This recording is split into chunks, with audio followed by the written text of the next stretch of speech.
So இந்த செஷன்ல we will start with Canto 1.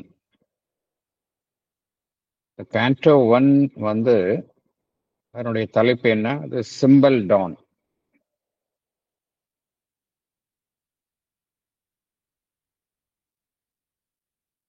Donna விடியல் இல்லையா?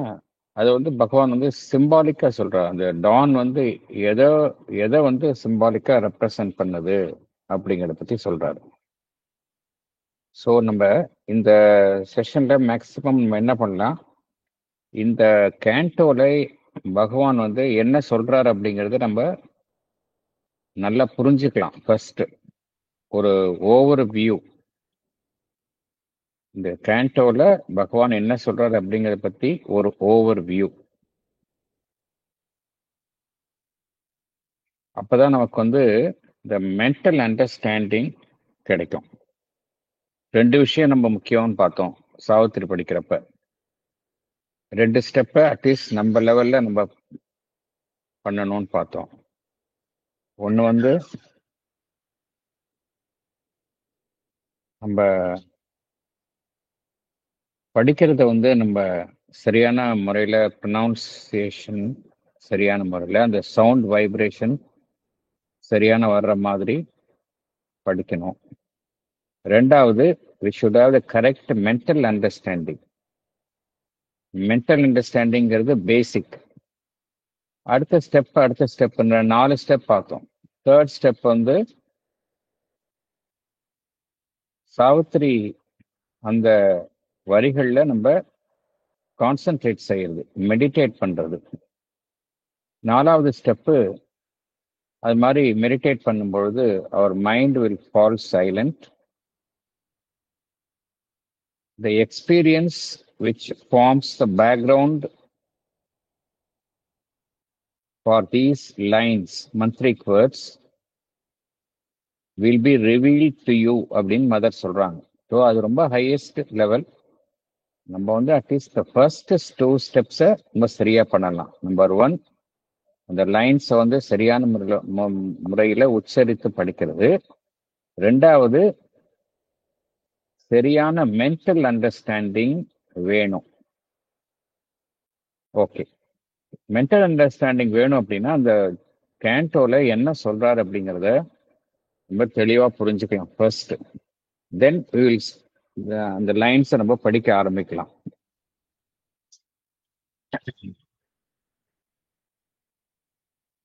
நம்ம வந்து இந்த சாவித்திரி படிக்கிறது அப்படிங்கிறது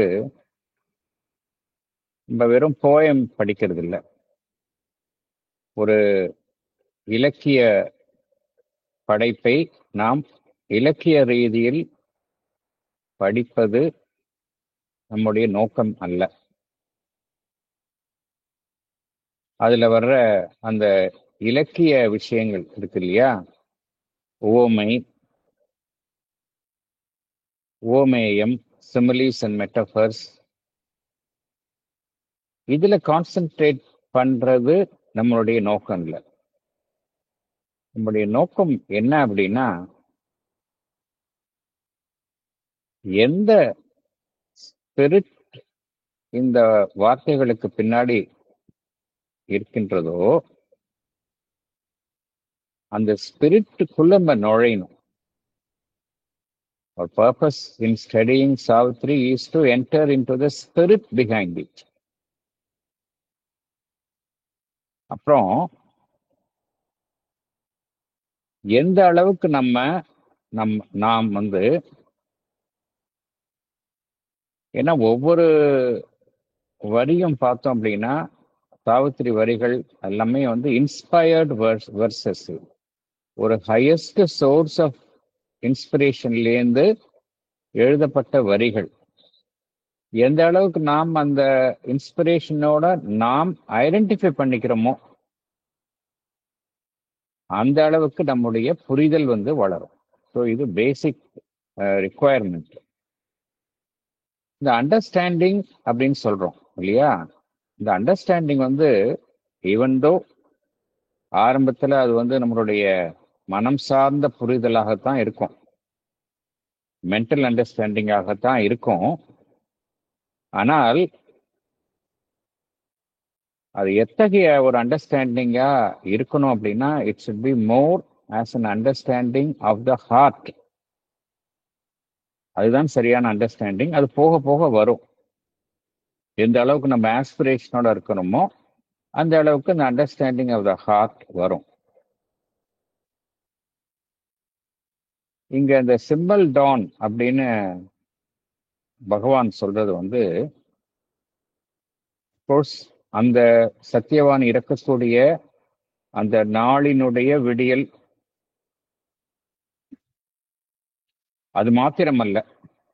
எப்பொழுதுமே நம்ம முதல்லயே சொல்லிட்டோம், சாவித்திரியை படிக்கிறப்ப நம்ம அந்த சிம்பால் எந்த எல்லாமே சிம்பாலிக் ரெப்ரசன்டேஷன், சிம்பலுக்கு பின்னால் உள்ள உண்மைகளை தான் பார்க்கணுங்கிறத முதலே நம்ம தெரிஞ்சுக்கிட்டோம். அது பேசிக் ரிக்குவயர்மெண்ட். ஸோ இங்க இந்த டான் அப்படிங்கிறது எந்த சிம்பலைஸ் பண்ணுது அப்படின்னா, அது அந்த சத்தியவான் இறக்க, ஏன்னா அந்த கேண்டோவுடைய முடிவுல என்ன வரும், this is the day Satyavan must die அப்படிங்கிறது வரும். அந்த நாளினுடைய விடியலை மாத்திரம் அது குறிப்பது அல்ல. It is also the beginning of the present cycle of creation. இந்த ஒவ்வொரு சைக்கிளும் ஒவ்வொரு கிரியேஷனுக்கும் ஒரு சைக்கிள் இருக்கு. இந்த பிரசன்ட் சைக்கிள் ஆஃப் கிரியேஷனுடைய பிகினிங் தான் இந்த சிம்பிள் டான் அப்படின்னு சிம்பாலிக்கா பகவான் சொல்றார்.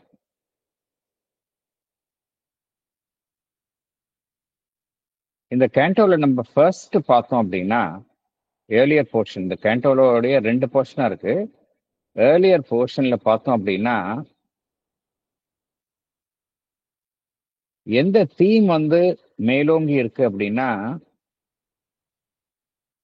த டான் ஆஃப் கிரியேஷன். நம்ம பார்த்தோம் இல்லையா, அந்த சிருஷ்டியினுடைய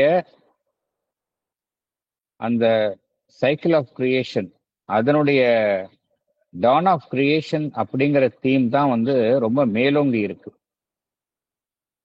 த டான் ஆஃப் த பிசிக்கல் டே, அன்றைய நாளினுடைய விடியல் என்பதை விட எந்த ஒரு பொருள் வந்து அங்க மேலோங்கி இருக்கு அப்படின்னா, த டான் ஆஃப் த கிரியேஷன், அதுதான் வந்து மேலோங்கி இருக்கு. அதனால்தான் பகவான் வந்து இத த சிம்பிள் டான் அப்படின்னு சொல்றாரு. The dawn as a symbol. இது வந்து it's not merely the dawn before the sunrise, but the symbol of something else. இந்த சம்திங் எல்ஸ்னா என்ன? Symbol of what? It is a symbol of a new creation. நம்ம ஏற்கனவே பார்த்தோம், the new creation அப்படிங்கிறது supramental creation. It is a symbol of what அப்படின்னா symbol of a new creation. இந்த creation அப்படிங்கிறது ஒரு நாள்ல நடைபெறது இல்லை.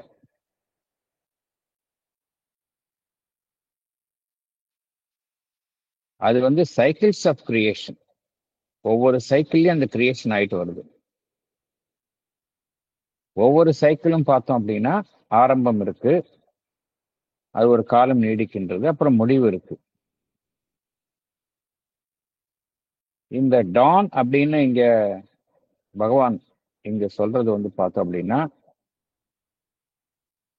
தெளிவா புரிஞ்சுக்கணும். இங்க டான் அப்படிங்கிறது பகவான் சொல்றது, it is a dawn before this universe starts, before the present cycle of creation is initiated. So தெளிவா புரிஞ்சுக்கணும். அது இந்த டான் அப்படின்னு பகவான் சொல்றது சத்தியவான் அன்றைக்கு இறக்கப் போகின்ற நாளினுடைய டான் மாத்திரம் அல்ல. The dawn of which the poet speaks is a dawn before this universe starts, before the present cycle of creation is initiated.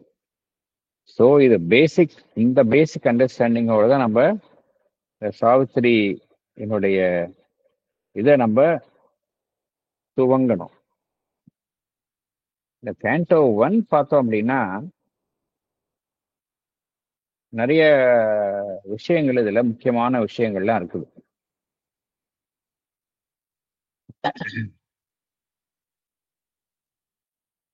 இது வந்து இந்த சிம்பிள் டான் வந்து எதை சிம்பலைஸ் பண்ணுது அப்படின்னா, ஒரு புதிய வெளிச்சம், approach of the new light. அதாவது அதைத்தான் அது சிம்பலைஸ் பண்ணுது. 2 செக்ஷனா பகவான் கொடுத்திருக்காரு. ஃபர்ஸ்ட் செக்ஷன்ல இந்த புதிய வெளிச்சம், அதனுடைய வெளிப்பாட்டை பகவான் விவரிக்கின்றார். 2வது செக்ஷன்ல அப்பதான் வந்து இந்த காவியத்தினுடைய ம- முக்கியமான பாத்திரமான சாவித்திரியை வந்து பகவான் அறிமுகப்படுத்துறார். இந்த கேண்டோ 1 மாத்திரம் பகவான் வந்து என்ன இங்கு நாம் அறிகின்றோம் என்றால்,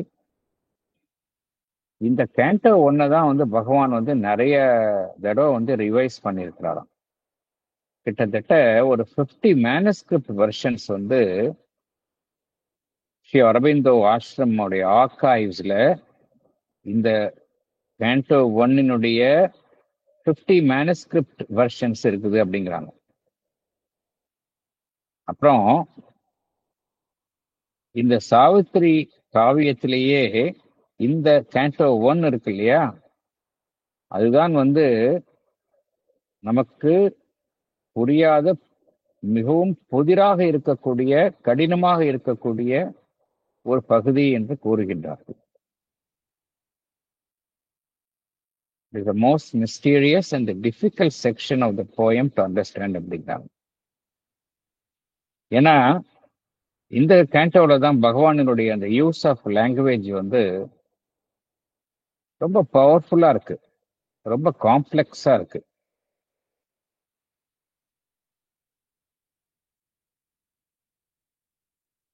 இதுல வந்து பகவான் வந்து பார்த்தோம் அப்படின்னா,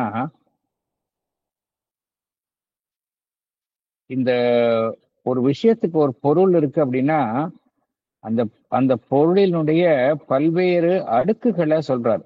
ஒரு விஷயத்துக்கு நம்ம வந்து எப்படி சொல்றோம், ஒரே லேயர்ல சொல்றோம். நம்ம எல்லாம் அப்படித்தான் திங்க் பண்றோம், ஒரு விஷயத்துக்கு ஒரு லேயர்ல சொல்றோம். ஆனால் பகவான் வந்து ஒரே விஷயத்துக்கு பல்வேறு அடுக்குகளை கொண்ட அந்த பொருள்களின் மூலமாக விளக்குகின்றார். மல்டிபிள் லேயர்ஸ் ஆஃப் மீனிங் அப்படிங்கிறாங்க.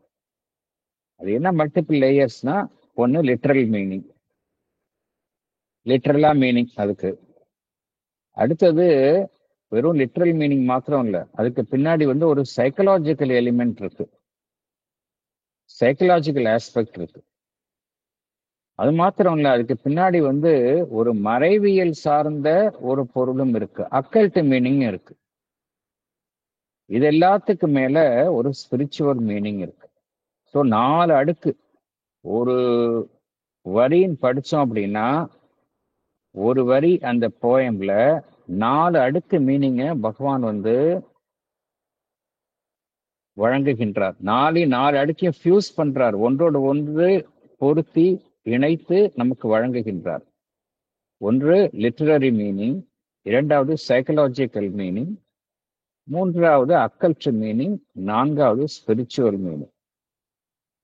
இதெல்லாம் எப்படின்னா, எப்படி ஒரு மியூசிக், ஒரு ஹார்மனி, சிம்பனி நம்ம கேட்டோம் அப்படின்னா எப்படி எல்லாமே வந்து ஒரு லயத்துடன் ஹார்மோனியஸா பொருந்தி இருக்கோ, அது போல நமக்கு வழங்குகின்றார் பகவான். இது இதனுடைய பேக்ரவுண்டு. அடுத்தது இந்த கேண்டோ 1ல என்ன பகவான் சொல்ல வருகின்றார் அப்படிங்கறத நம்ம தெரிஞ்சுக்கலாம். தெரிஞ்சுக்கிட்டு நம்ம உள்ள படிக்க போனாதான் நம்மளுக்கு இந்த மென்டல் அண்டர்ஸ்டாண்டிங் சொன்னோம் இல்லையா, அது நமக்கு புரியும். இது எப்படி ஆரம்பிக்குது அப்படின்னா, சிம்பிள் டான் வந்து எத்தகைய தருணமாக இருக்கு அப்படின்னா, த அவர் ஆஃப் மேனிஃபெஸ்டேஷன் வந்து இன்னும் வரல. The hour of manifestation is not yet. அப்புறம் டிவைன் அப்படிங்கிறது அனைத்தையும் கடந்த நிலை தான் டிவைன் அப்படிங்கிறது. அனைத்திற்கும் அப்பாற்பட்ட நிலையில் இருப்பது தான் டிவைன். ஆனால் இந்த பிரபஞ்சத்தை வந்து யார் வந்து ஒரு சூப்பர்வைசரி ஏஜென்ட்ஸா வந்து வழி நடத்துகின்றார்கள் என்றால் கடவுளர்கள். பகவான் கூறக்கூடிய அந்த நேரத்துல அந்த hour, it was hour before the gods அவேக்னு சொல்றாரு இல்லையா? த காட்ஸ் வந்து இந்த பிரபஞ்சத்தினுடைய அனைத்து செயல்பாடுகளையும் தலைமை தாங்கி வழி நடத்துகின்றார்கள். இந்த டிவைன் மேனிஃபெஸ்டேஷன்ல அவர்களும் பங்கு பெறுகின்றார்கள். அவர்கள் இன்னும் விழிக்காத நேரம் என்று கூறுகின்றார். அந்த விழிக்காத நேரம் என்ன அப்படிங்கறத நம்ம சரியா புரிஞ்சுக்கலாம். அது என்ன, தூங்கிட்டு இருக்காங்களா, இல்ல அது என்னங்கிறத இன்னும் நம்ம ஆழமா போலாம். என்ன சொல்றாரு அப்படின்னா, the gods are awake, not it was our before the gods are awake அப்படிங்கிறாரு. கடவுள்கள் விழித்தெழாத நேரத்திற்கு முன் என்று பகவான் குறிப்பிடுகின்றார். அதோட ரியல் மீனிங் என்னன்னு பார்க்கலாம் பின்னாடி. அந்த டிவைன் மேனிஃபெஸ்டேஷன் நடக்காத நேரம்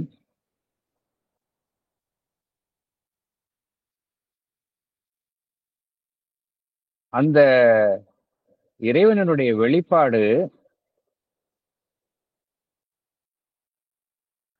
வெளிப்படும் அந்த தடம், எந்த பாதையின் மூலமாக அந்த டிவைன் மேனிஃபெஸ்டேஷன், இறைவனுடைய வெளிப்பாடு நடைபெற இருக்கின்றதோ அந்த பாதையில் பார்த்தோம் அப்படின்னா அதனுடைய ஒரு மைய பகுதியில இதயத்தினுடைய அந்த பகுதி அந்த அந்த அந்த இடத்தினுடைய இதயத்தினுடைய மைய பகுதியில எது இருக்கு அப்படின்னா, ஒரு அசைவற்ற நிலையில எது இருக்கு அப்படின்னா, அந்த மைண்ட் ஆஃப் நைட். இந்த மைண்ட் ஆஃப் நைட் அப்படிங்கிறது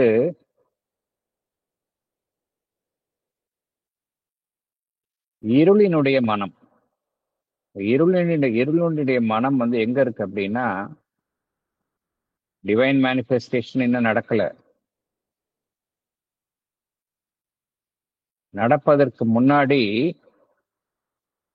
ஒரு ஆழ்ந்த மௌனம் இருக்கின்றது. அந்த இது வந்து ஃபிகரேட்டிவ், கற்பனை தான் நம்மளால பண்ணி பார்க்க முடியும். அப்படியே ஒரு பிக்சரஸ்ல கற்பனை பண்ணி பார்க்கலாம். அந்த மௌனத்தினுடைய ஒரு மையப்பகுதி, புசம் ஆஃப் சைலன்ஸ் அப்படிங்கிறார். புசம் ஆஃப் சைலன்ஸ்ல என்ன இருக்கு அப்படின்னா, இந்த மைண்ட் ஆஃப் நைட், இருளினுடைய மனம் வந்து அப்படியே அசைவற்ற நிலையில இருக்கு. இந்த மைண்ட் ஆஃப் நைட் எப்படின்னா, அதுக்கு வந்து காலமே கிடையாது. அதுக்கு பிகினிங் கிடையாது, எண்டு கிடையாது. டைம்லெஸ் ஸ்டேட்ல இருக்கு மைண்ட் ஆஃப் நைட் இருக்கு. அது எப்படி இருக்கு அந்த mind of night? Huge and portending அப்படிங்கிறார். ஹியூஜ் அண்ட் போர்டென்டிங் அப்படின்னா ஒரு மாபெரும்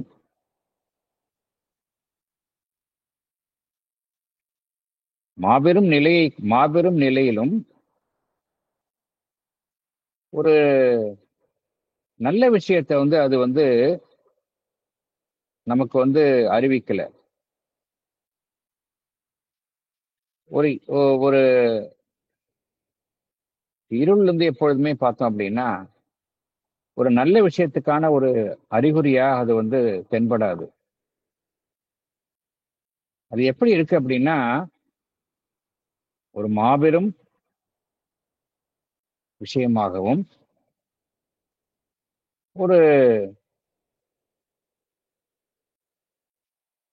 நல்ல விஷயத்தை வெளிக்காட்டாத ஒரு அமைப்பாகவும் ஒரு மாபெரும் அமைப்பாகவும் அது இருக்கின்றது.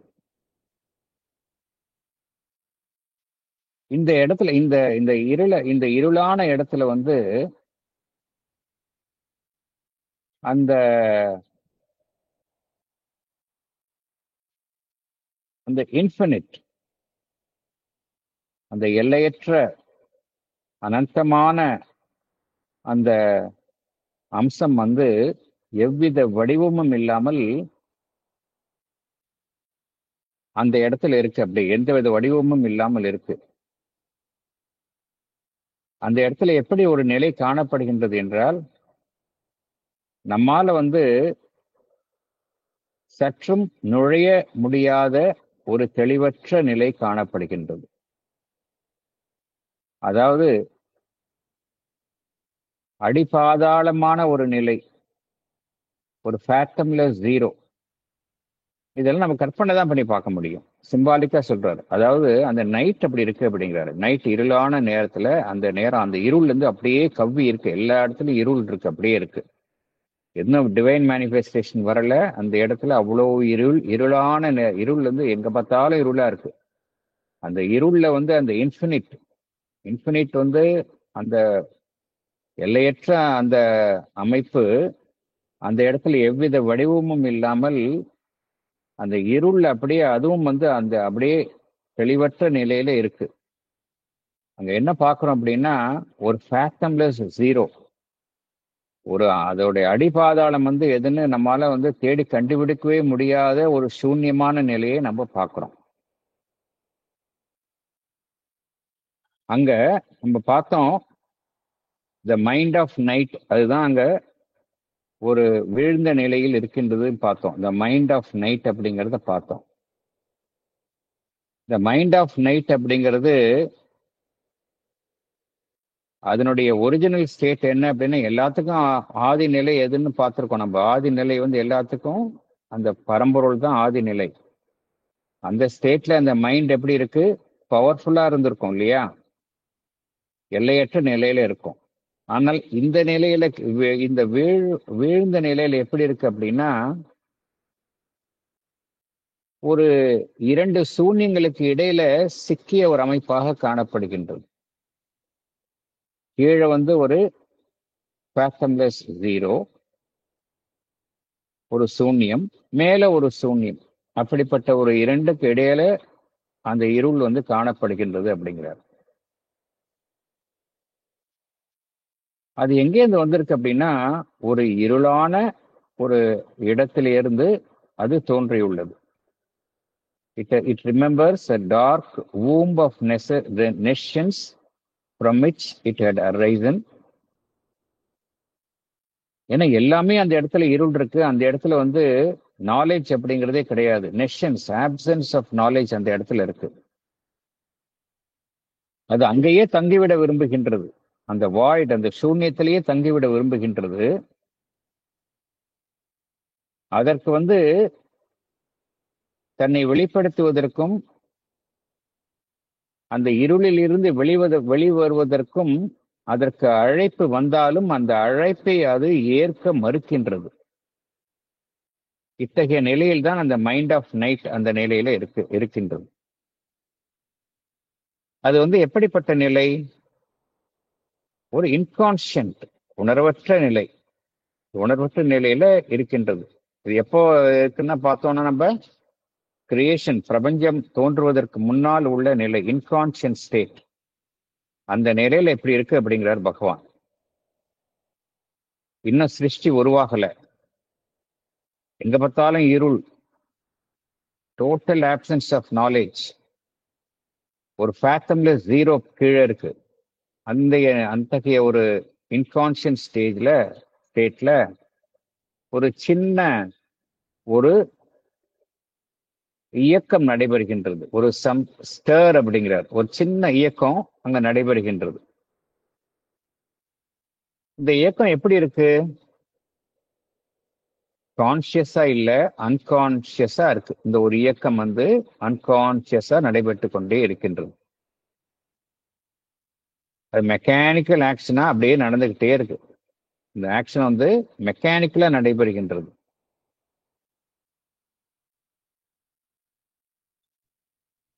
அந்த ஆக்ஷன்ல என்ன நடைபெறுகின்றது என்றால், எந்த சக்தி அனைத்தையுமே அது சிருஷ்டித்ததோ அந்த சக்தி ஒரு அறியாமைக்குட்பட்ட நிலையில அந்த இடத்துல உறங்கி கொண்டிருக்கின்றது அப்படிங்கிறார். ஒரு இக்னோரன்ட் ஃபோர்ஸ். என்ன ஃபோர்ஸ் அப்படிங்கிறது? அந்த சித் சக்தி சர்வ ஞானமும் பொருந்திய அந்த கான்சியஸ்னஸ் ஃபோர்ஸ் வந்து இந்த இடத்துல வந்து இக்னோரன்ட் ஃபோர்ஸா உறங்கிக் கொண்டிருக்கின்றது அப்படிங்கிறார். அங்க வந்து பார்த்தோம் அப்படின்னா அந்த அந்த ஒரு ஸ்பேஸ்ல வந்து அசைவற்ற அந்த ஸ்பேஸ்ல இடத்துல வந்து மைண்ட் இல்ல, லைஃப் இல்ல, ஆன்மன் இல்ல, சோல் இல்ல. இது வந்து ஒரு வாய்ட். இந்த இடத்துல வந்து அந்த பூமி வந்து எப்படி சுத்திட்டு இருக்கு? ஹெல்ப்லெஸ்ஸா சுத்திட்டு இருக்கு அப்படிங்கிறாரு. Earth is spinning helplessly. ஒரு மெக்கானிக்கல் ஆக்ஷன்ல இன்வால்வ் ஆயிருக்கு, அவ்வளவுதான். தனக்குள்ள இருக்கக்கூடிய அந்த ஆன்மன் அதை மறந்த நிலையில், தனக்கு என்ன இலக்கு என்பதை மறந்த நிலையில் இந்த புவி ஹெல்ப்லெஸ்ஸா சுத்திட்டு இருக்கு அப்படிங்கிறார் பகவான். ஸ்பின்னிங் ஹெல்ப்லெஸ்லி அப்படிங்கிறார். இந்த நிலையில தான் அது இருக்கு அப்படிங்கிறார். இது வந்து ஒரு பெரிய ஒரு புதிராக இருக்கக்கூடிய ஒரு இருள் சூழ்ந்த நிலையை பகவான் வர்ணிக்கின்றார். இந்த நிலையில வந்து ஏதோ ஒன்று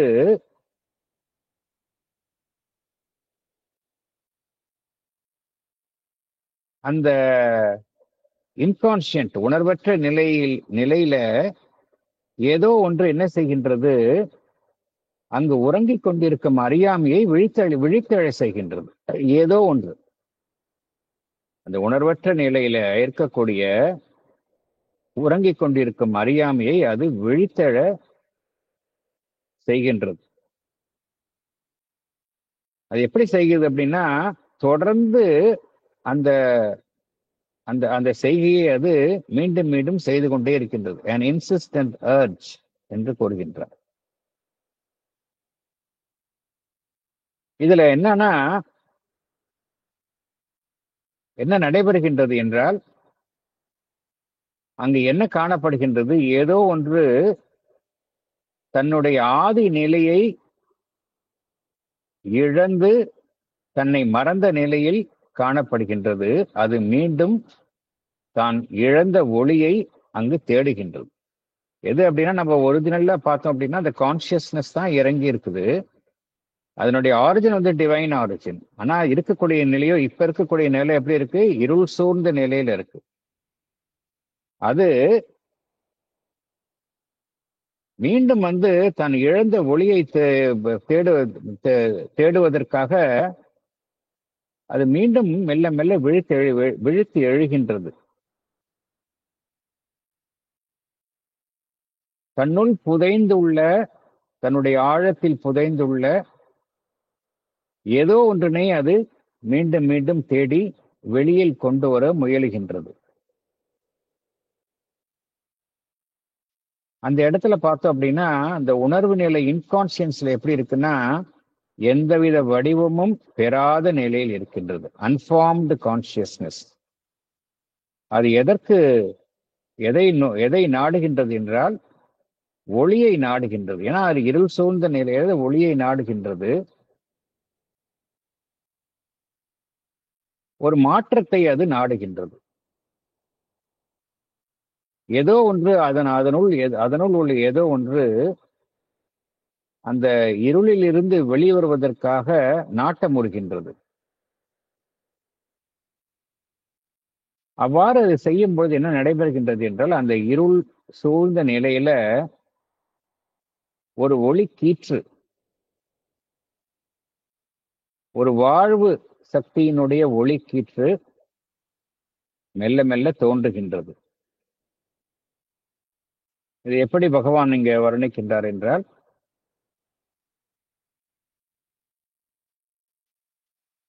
எங்கிருந்தோ ஒரு மெசஞ்சர், ஒரு தூதுவன் காணாமல் போன அந்த ஆண்மனை தேடுவதற்காக வருவது போல அந்த ஒளிக்கீற்று மெல்ல மெல்ல அந்த இருளடைந்த பகுதியில் மெல்ல மெல்ல தோன்றுகின்றது. இந்த ஒளி கீற்று என்ன செய்கின்றது? இதை பகவான் இதை எவ்வாறு வர்ணிக்கின்றார் என்றால், லைட் ஆஃப் லைஃப் அப்படிங்கிறார். அந்த இன்கான்சியன்ட்ல ஃபர்ஸ்ட் எது வருது அப்படின்னா, த லைட் ஆஃப் லைஃப், வாழ்வினுடைய அந்த ஒளிக்கீற்று மெல்ல மெல்ல தோன்றுகின்றது. இந்த வாழ்வினுடைய ஒளிக்கீற்று என்ன செய்கின்றது? அந்த இன்கான்சியன்ட்ல, உணர்வற்ற நிலையில் இருக்கக்கூடிய அந்த உணர்வு நிலையை அது விழித்தெழுவதற்காக அது மீண்டும் அழைக்கின்றது. அதே போல அந்த எதற்குமே இணங்காத அந்த இருளான அம்சத்தை உடைய அந்த நிலையை அது வாழ்வு என்கின்ற நிலைக்கு மெல்ல மெல்ல அந்த நிலைக்கு திரும்புமாறு தூண்டுகின்றது. அந்த வாழ்வு என்கின்ற நிலையை உணருமாறு செய்கின்றது. இது ஒரு ஆரம்பம். இதுல என்ன நடைபெறுகின்றது என்றால், இது எல்லாத்திலும் பார்த்தோம் அப்படின்னா, ஒரு இருள்ல மூழ்கி இருக்கக்கூடிய ஒரு ஆண்மன் மீண்டும் விழித்தெழுகின்றது.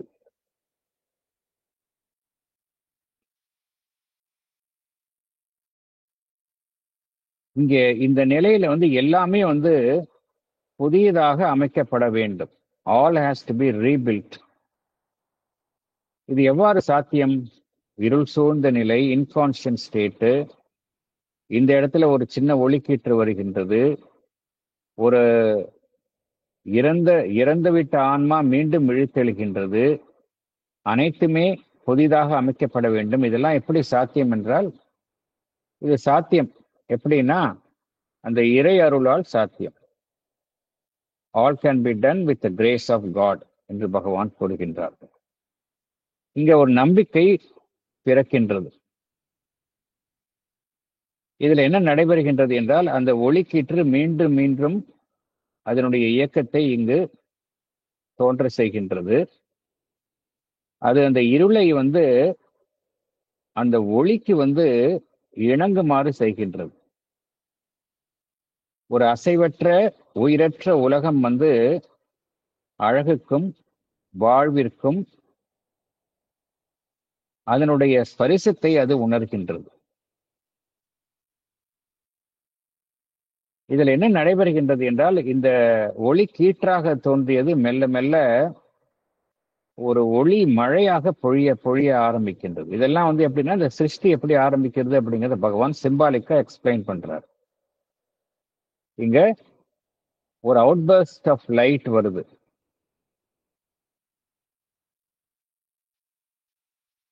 இதுல ஃபர்ஸ்ட் என்ன பகவான் என்ன கூறுகின்றார்? நம்ம இதுல அந்த ஒளி கீற்றுன்னு பார்த்தோம். இந்த ஒளி கீற்றின் மூலமாக யார் வருகின்றார் என்றால், the goddess of eternal light. goddess of eternal light தான் அந்த ஒளிக்கீற்றின் மூலமாக வருகின்றார். ஃபர்ஸ்ட் அவ தான் வருகின்றார். இந்த பூமி அவளுடைய வருகையை உணர்கின்றது. the earth feels her coming. இதெல்லாம் பகவான் சித்தரிக்கின்றார். இப்படித்தான் அவளுடைய வருகை எப்படின்னா, இங்கு உள்ள அனைத்து வாழ்வையும் அது விழித்தெழ செய்கின்றது. எல்லா இயற்கையும் அவளை வழிபடுகின்றன. மரங்கள், மலைகள், காற்று, ஆகாயம் எல்லாமே அவளை வழிபடுகின்றன. The earth is awakened to the light of life. ஆனால் இந்த இறை உந்துதல், இந்த இன்ஸ்பிரேஷன் ரொம்ப நாளைக்கு அங்க நிலைக்க முடியல. என்ன காரணம் என்றால், அந்த பூமி அதற்கு தயாராக இல்லை. அதனால அந்த இறை சாநித்தியம் மெல்ல மெல்ல விலகிக் கொள்கின்றது. விலகிக் கொண்டு ஒரு சாதாரண நாள் போல அது மாறிவிடுகின்றது. இந்த சாதாரண நாள்ல தான் அனைவருமே விழித்துக் கொள்கின்றார்கள். அவர்களுடைய அன்றாட பணிகளை செய்கின்றார்கள் என்று பகவான் கூறுகின்றார். இது வந்து சிம்பாலிக்கா பகவான் ஃபர்ஸ்ட் போர்ஷன் ஆஃப் த கேண்டோடைய சிம்பாலிக்கா சொல்றாரு. எப்படி அந்த இருள் இருக்கு, இன்கான்ஷியன்ட் இருக்கு, அந்த இன்கான்ஷியன்ட்ல ரே ஆஃப் லைட் வருது, த காடஸ் ஆஃப் லைட் வர்றாங்க, பூமி வந்து அவளுடைய வருகையை வந்து உணர்கின்றது. பின்பு பூமி தயாராக நிலையில் இல்லாதனால அவள் விலகிக் கொள்கின்றார். இப்ப இந்த டே வந்து ஆர்டினரி டே போல தான் அதுவும் ஆயிடுது அப்படின்னு பகவான் கோருகின்றார். அடுத்தது சாவித்திரியை பத்தி பகவான் டிஸ்கிரைப் பண்றார். இத்தகைய ஒரு நாள்ல தான் சாவித்திரியும் விழித்துக் கொள்கின்றாள் அப்படின்னு ஆரம்பிக்கிறாரு. அவளும் சாதாரண மனிதர்கள் போலதான், மனிதர்களோட தான் அவளும் வாழ்கின்றாள். இருந்தாலும் இந்த சாதாரண மனிதர்களுடைய சின்ன சின்ன சந்தோஷங்களில் அவள் பங்கு கொள்வது இல்லை. ஏன்னா அவளுடைய ஆரிஜின் வந்து அவளுக்கு தெரியும்.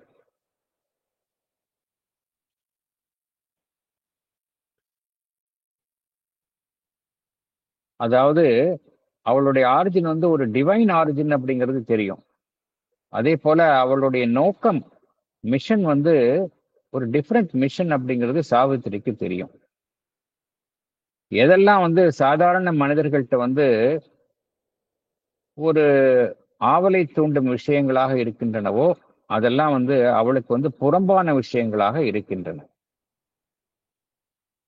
ஏன்னா அவள் வந்து ஒரு காட்லி பவர், இறை சக்தியை தன்னுள் கொண்டவளாக இருக்கின்றாள். இந்த இறை சக்தியை தன்னுள் கொண்டவளாக இருப்பதனால, ஆனால் அவள் மனித உருவை தாங்கியவளாக இருக்கின்றாள். மனித உருவை தாங்கிய அவளால் வந்து அந்த இறை சக்தியை தன்னுள் கொண்டதாக இருப்பதனால, அத்தகைய சக்தியை வெறும் மனித உரு என்கின்ற ஒரு எல்லைக்குள் தாங்குவதற்கு அவளுக்கு கடினமாக இருக்கின்றது. she feels restless. இந்த புவி வாழ்வினுடைய சிறுமை வந்து அவளுடைய மகோனதத்தை ஆதரவாக இல்லை. ஏன்னா அவள் வந்து மாபெரும் ஆனந்தத்தையும் சக்தியையும் தன்னுள் கொண்டு வந்தவளாக இருக்கின்றாள். ஆனா புவி வந்து அதற்கு வந்து இந்த புவி வந்து ரொம்ப சின்னதாக இருக்கின்றது. அத்தகைய மகோனதை தாங்கும் அளவுக்கு பொருத்தமாக இல்லை. எங்கு சென்றாலும் அவள் வந்து தன்னுடைய ஆனந்தம், மகிழ்ச்சி அனைவருக்கும் அவள் தன்னிடமிருந்து பரப்புகின்றாள்.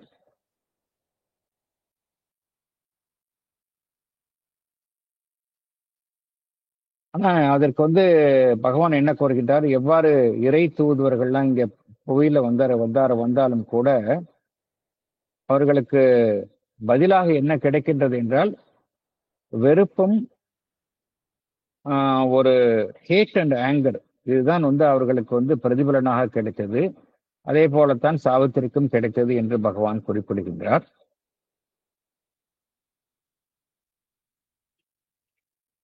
சாதாரண வாழ்வில் இருந்து அப்பாற்பட்ட நிலையில் அவள் வாழ்கின்றாள். அவளுடைய அந்த துக்கத்தை வந்து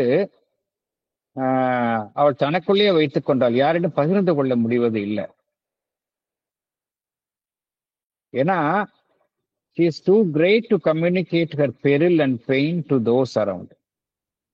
தனக்குள்ளேயே வைத்துக் கொள்கின்றார், ஒரு அலூஃபா இருக்கிறாவ. எல்லா விதமான இயற்கையுடன் தன்னை அடையாளம் கண்டு கொள்கின்றாள். அவளுடைய அன்பு எப்படி இருக்கு அப்படின்னா இந்த பிரபஞ்ச அன்னையினுடைய அன்பிற்கு ஒத்ததாக இருக்கின்றது. அதே போல இந்த தீமையை வந்து அவர் நேருக்கு நேர் எதிர்கொள்ள தயாராகின்றாள்.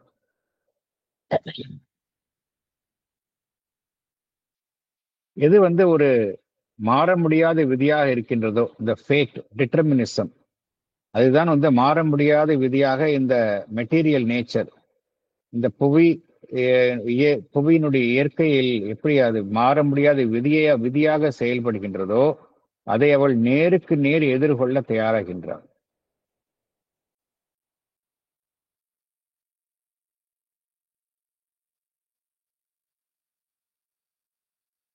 அவள் வந்து அந்த புவியில் எல்லோருமே எதிர்கொள்ளக்கூடிய அந்த துன்பம் இருக்கின்றது இல்லையா, அந்த துன்பத்தினுடைய காரணத்தை வந்து அவ வந்து தேடி கண்டறிய முனைகின்றாள்.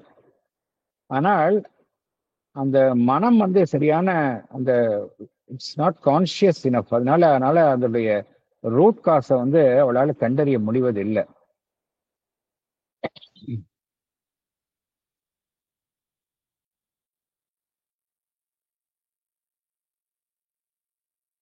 வாழ்வினுடைய அந்த திறன்கள், இந்த சென்சஸ் அவளுடன் ஒத்துழைக்க மறுக்கின்றன. ஏனென்றால் அதுக்கெல்லாம் வந்து வழக்கமான அந்த இன்பங்களைத்தான் அவை நாடுகின்றன ஒழிய அவளுடன் ஒத்துழைக்க மறுக்கின்றன அப்படிங்கிறார். காலம் செல்ல செல்ல அவள்கிட்ட இருக்கக்கூடிய உண்மையான ஆன்மன் வந்து விழித்துக் கொள்கின்றது.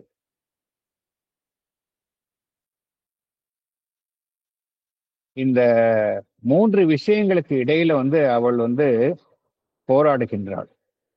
என்ன 3 விஷயம் அப்படின்னு பகவான் சொல்றாரு அப்படின்னா, ஒன்று இந்த புவி, இரண்டாவது அன்பு லவ், மூன்றாவது இந்த டூம்.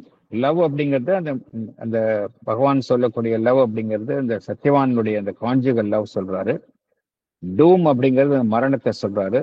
இந்த புவி வந்து அவள் இருக்கக்கூடிய நிலை. 3 நிலைகள்ல அவளுடைய போராட்டம் நடைபெறுகின்றது அப்படிங்கிறார். இந்த வலி என்கின்ற அந்த அந்த ஸ்பிரிட் ஆஃப் பெயின், அதை வந்து அவள் நேருக்கு நேர் எதிர்கொள்கின்றாள். நேருக்கு நேர் எதிர்கொண்டு அந்த துயரம், இந்த சாரோ அண்ட் கிரீஃப், இதெல்லாம் வந்து அவள் வந்து நேருக்கு நேர் எதிர்கொள்கின்றாள். இந்த புவி வாழ்வினுடைய அனைத்து பிரச்சனைகளும் வந்து அவள்கிட்ட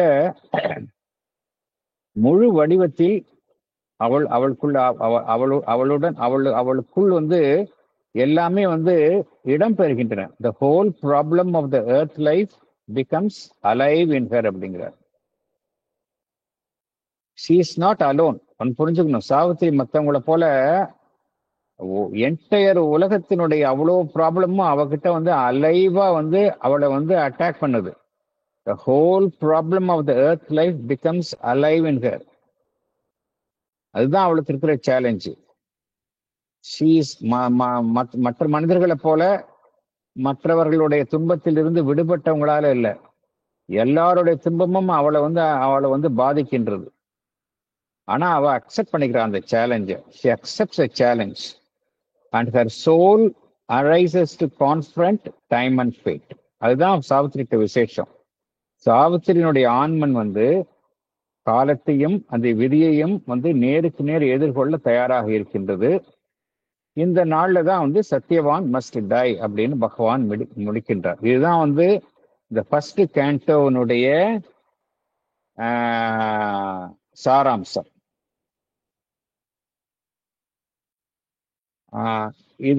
இந்த பேசிஸ்ல தான் நம்ம படிக்க போறோம். நம்ம 4 லைன் படிக்கலாம், படிச்சுட்டு தென் we will மேதியை வந்து நம்ம அடுத்ததுல இந்த ஃபுல்லா படிக்கலாம். நம்ம First book, the Book of Beginnings, first canto, the symbol dawn. It was the hour before the gods awake.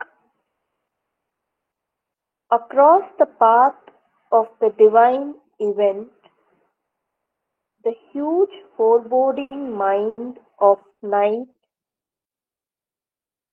alone in her unlit temple of eternity, lay stretched immobile upon silence march. Okay. So the creation வந்து இன்னும் நடைபெறல. இந்த divine event அப்படிங்கிறதுல பகவான் வந்து கேபிட்டலா கொடுத்திருக்காரு. அப்படிங்கிறத கேபிட்டல்ல கொடுத்திருக்காரு. இந்த ஈவெண்ட் அப்படிங்கிறது என்ன அப்படின்னா, it is a divine manifestation. என்ன இதுன்னா இன்கான்ஷியன்ட் டார்க்னஸ். அது கொஞ்சம் கூட அந்த இடத்துல வந்து ஒரு கான்சியஸ்னஸே இல்லை. அந்த இன்கான்ஷியன்ட் டார்க்னஸை சிம்பலைஸ் பண்றதுக்காக தான் பகவான் வந்து நைட்டை வந்து கேபிட்டல்ஸ்ல கொடுத்திருக்காரு. It's not our physical night but inconscient darkness. அதுக்கு ஒரு மைண்ட் இருக்கு, அந்த நைட்டுக்கு வந்து ஒரு மைண்ட் இருக்கு. அது எப்படி இருக்கு? ஹியூஜா இருக்கு, பிரம்மாண்டமா இருக்கு, ஆல் ஆக்குபையிங்கா இருக்கு, அனைத்தையும் ஆக்கிரமித்த வண்ணம் இருக்கின்றது. அப்படிப்பட்ட ஒரு இருளான நிலையில அது இருக்கு, இருளாக, அத்தகைய ஒரு இருளாக இருக்கின்றது. அப்புறம் ஹியூஜ் ஃபர்போர்டிங் அப்படிங்கிறாரு. ஃபர்போர்டிங் என்ன அர்த்தம் அப்படின்னா, நல்ல விஷயத்த சொல்றது ஃபர்போர்டிங் சொல்ல மாட்டாங்க. தீமையான ஒரு விஷயத்த வந்து நம்ம சொல்றோம் அப்படின்னா அது ஃபர்போர்ட்ஸ். ஒரு கெட்டது நடக்க போகுது, அதை நம்ம சொல்றோம் அப்படின்னா அது ஃபர்போர்ட். ஒரு கெட்ட விஷயத்துக்கு அறிகுறியாக இருக்கக்கூடிய அம்சமாக இருப்பது தான் இந்த ஃபர்போர்டிங் சொல்லுவாங்க. இட் ஃபர்போர்ட்ஸ் அப்படிங்கிறாங்க. அது என்ன நடக்க போகுது அப்படிங்கிறத அது வந்து இண்டிகேட் பண்ணுது. What is going to happen in the future அப்படிங்கிறத அது இண்டிகேட் பண்ணுது.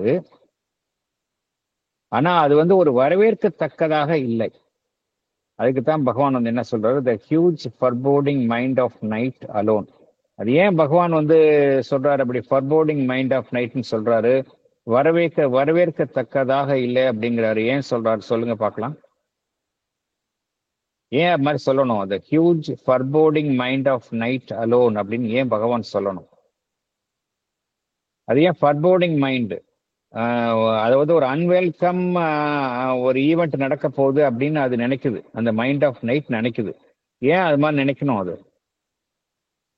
ஏன்னா அதுக்கு பிடிக்கல தான் மாறுறது. இக்னரன்ஸ்ல இருந்து வெளில எஸ் எஸ் எக்ஸாக்ட்லி. ஒளி வரப்போகுது இல்லையா? நம்ம பார்த்தோம், ஒளி கீற்று வரப்போகுதுங்கிறத முதலே பார்த்துட்டோம் இல்லையா? ஒளி கீற்று வருது, அந்த ஒளி காடஸ் ஆஃப் லைட் வரப்போறாங்கன்னு தெரியும். இருள் வந்து மெல்ல மெல்ல தன்னுடைய பிடி வந்து விலக போகுதுன்னு தெரியும். அதனாலதான் அது வந்து அது வந்து அது எப்படி இருக்கு? The huge foreboding mind of night அப்படிப்பட்ட ஒரு நிலையில இருக்காது. Alone in her unlit temple of eternity அப்படிங்கிறார் பகவான். அது எப்படி இருக்கு?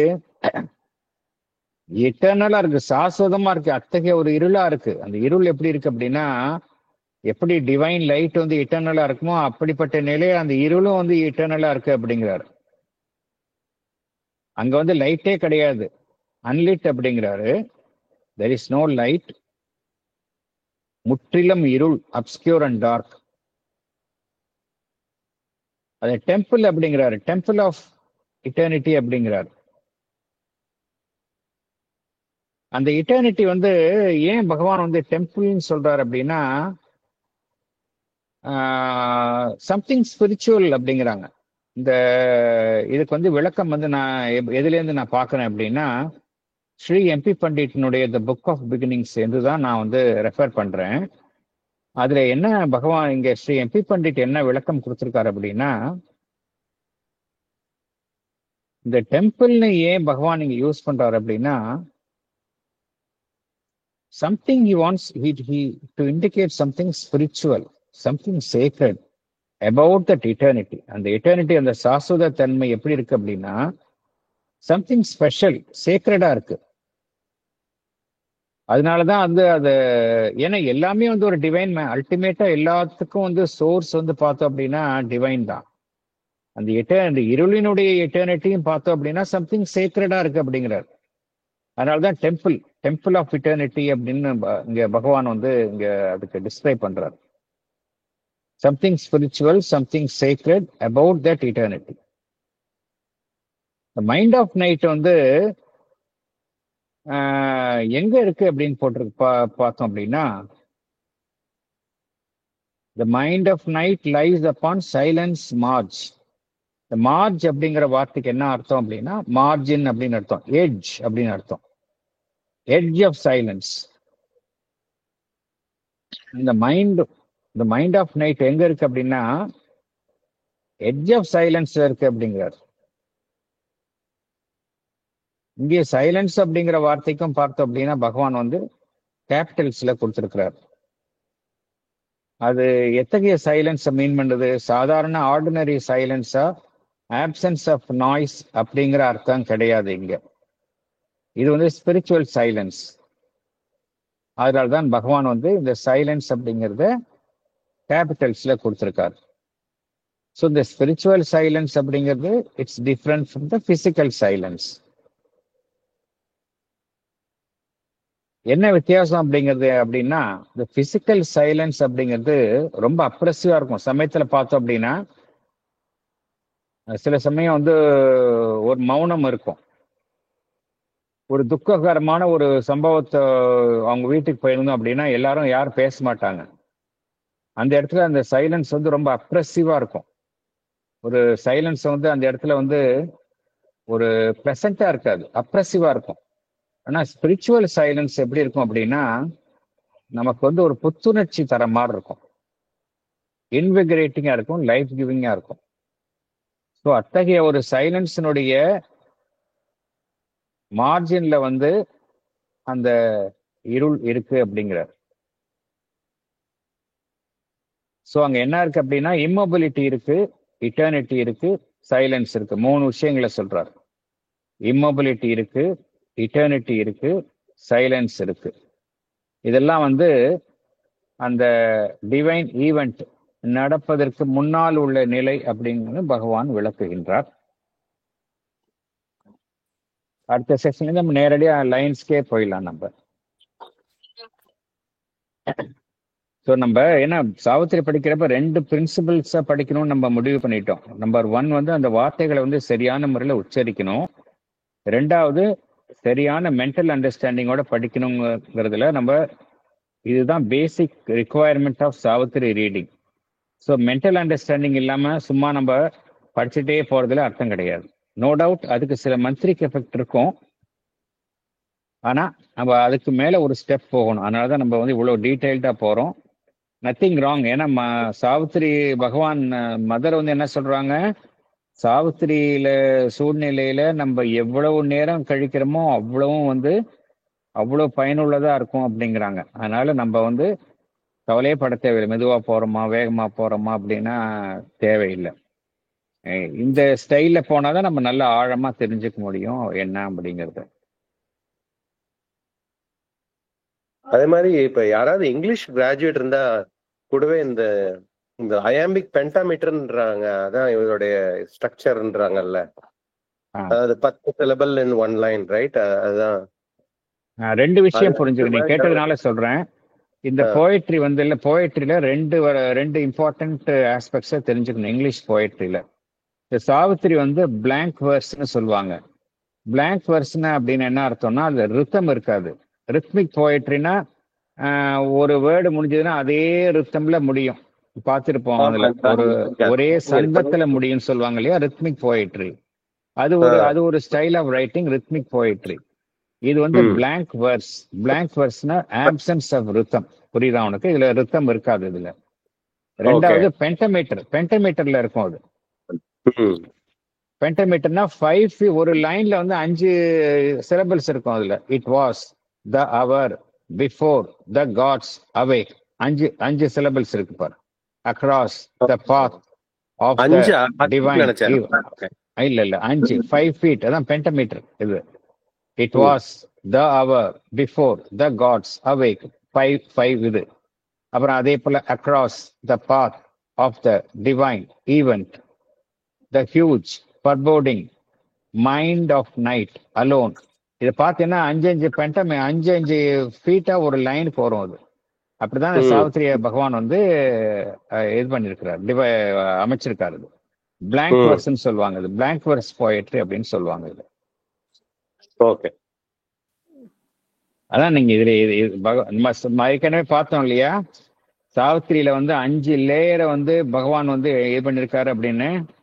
ஒண்ணு வந்து லிட்ரரி, அப்புறம் அடுத்தது என்ன பார்த்தோம்,